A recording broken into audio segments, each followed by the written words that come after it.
দুই পাশে উঁচু পাহাড়, সামনে বিশাল পর্বতশ্রেণী, নীল আকাশ আর প্রকৃতির অপার সৌন্দর্যে ঘেরা নেপালের পোখারায় শুরু হয়েছে অপু বিশ্বাস ও মর্তুজা পলাশ অভিনীত সিনেমা শিকারের শুটিং। প্রথম দিন শুটিং স্পটে একে একে হাজির হতে দেখা যায় অপু বিশ্বাস, মর্তুজা পলাশ, বর্দা মিঠু এবং কলকাতার জনপ্রিয় অভিনেতা রস্তাব দত্ত রনি ও জিল্লু খ্যাত অভিনেতা শ্যাম ভট্টাচার্যকে। প্রত্যেকের চোখে মুখে ছিল আনন্দের ছাপ। কেউ আড্ডায় মগ্ন, কেউ আবার ভক্তদের সঙ্গে ছবি তোলায় ব্যস্ত। এক পর্যায়ে শুরু হয় মহরতের মূল আনুষ্ঠানিকতা। নিজস্ব রীতিনীতি ও নিয়মকানুন অনুসরণ করে সিনেমাটির মঙ্গল কামনায় প্রথমেই দোয়া করেন এর মূল অভিনেতা মর্তুজা পলাশ। এরপর নারিকেল ভেঙে সিনেমাটির শুভ সূচনা করেন অভিনেতা শ্যামল ভট্টাচার্য। আনুষ্ঠানিকতা শেষে শুরু হয় কামরুজ্জামান রোমান নির্মিত ও রেজা ফিল্ম প্রযোজিত সিনেমা শিকারের দৃশ্য ধারণের কাজ। বাংলাদেশ, ভারত ও নেপাল তিন দেশের শিল্পী ও কলাকৌশলীরা মিলে নির্মাণ করছেন এই সিনেমাটি। শিকার সিনেমার গল্প নিয়ে অপু বিশ্বাস বলেন, যখন নির্মাতা গল্প নিয়ে আসেন আমি তখনই রাজি হয়ে যাই, কারণ সিনেমাটিতে আমার কাজের জায়গা আছে, অভিনয়ের জায়গা আছে। আর এই সিনেমার মাধ্যমে আরও একজন নতুন নায়ক মর্তুজা পলাশের অভিষেক হবে। এটা নিয়ে আমি বেশি এক্সাইটেড। আশা করি গল্পটি দর্শকদের ভালো লাগবে।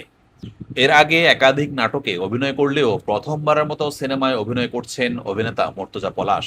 সিনে দুনিয়ায় অভিষেক নিয়ে এই অভিনেতা বলেন, প্রথমবারের মতো সিনেমা করছি, কারণ এই সিনেমার গল্প পড়ে মনে হয়েছে আমি এই চরিত্রটি ফুটিয়ে তুলতে পারবো।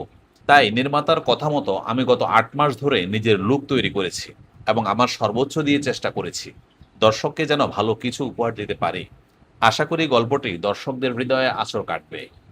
জানা গেছে নেপালের বিভিন্ন মনোরম পরিবেশ আর পাহাড়ের সৌন্দর্যে মাস জুড়ে চলবে সিনেমাটির দৃশ্য ধারণের কাজ। আগামী বছর ঈদে সিনেমাটি মুক্তির পরিকল্পনা রয়েছে বলে জানান নির্মাতা। জনপ্রিয় ধারাবাহিক নাটক এইটা আমাদের গল্প এর ফারহানা চরিত্রে অভিনয় করে দর্শকদের পরিচিত মুখ হয়ে উঠেছেন ইসরাত অতিথি। অভিনয়ের ব্যস্ততার মধ্যেই এবার এসএসসি পরীক্ষায় জিপিএ 4 পেয়েছেন এই অভিনেত্রী। উত্তরা ক্যাসি মডেল স্কুলের মানবিক বিভাগ থেকে এসএসসি পরীক্ষায় অংশ নেন ইসরাত। তবে নবম শ্রেণী পর্যন্ত তিনি বিজ্ঞান বিভাগে পড়াশোনা করেছেন। ধারাবাহিক নাটকের শুটিংয়ের ব্যস্ততা বেড়ে যাওয়ায় বিজ্ঞান বিভাগের পড়াশোনা চালিয়ে যাওয়া তার জন্য কঠিন হয়ে পড়ে। বোর্ডে রেজিস্ট্রেশন হয়ে যাওয়ার পরও পরীক্ষার মাত্র 8 মাস আগে স্কুল কর্তৃপক্ষের সঙ্গে আলোচনা করে বিজ্ঞান বিভাগ থেকে মানবিক বিভাগে চলে আসেন ইসরাত। এরপর স্বল্প সময়ের মধ্যেই নতুন বিভাগের পড়াশোনার সঙ্গে মানিয়ে নিয়ে পরীক্ষার প্রস্তুতি শুরু করেন তিনি। টেস্ট পরীক্ষায় নিজের সেশনে প্রথমও হয়েছিলেন ইসরাত। 3 বোনের মধ্যে ছোট ইসরাতের এই সাফল্যে উচ্ছ্বসিত তার পরিবার। তার মেজ বোন সাফিনা বলেন, ওর ফলাফলে আমরা অনেক খুশি। শুটিং ব্যস্ততার মধ্যেও অনেক পরিশ্রম করেছে ও। অভিনয়ের পাশাপাশি পরীক্ষার প্রস্তুতি নেওয়া কতটা কঠিন ছিল সেই অভিজ্ঞতাও জানিয়েছেন সাফিনা। তিনি জানান, এসএসসি পরীক্ষার মাত্র 2 দিন আগেও শুটিং করেছেন ইসরাত।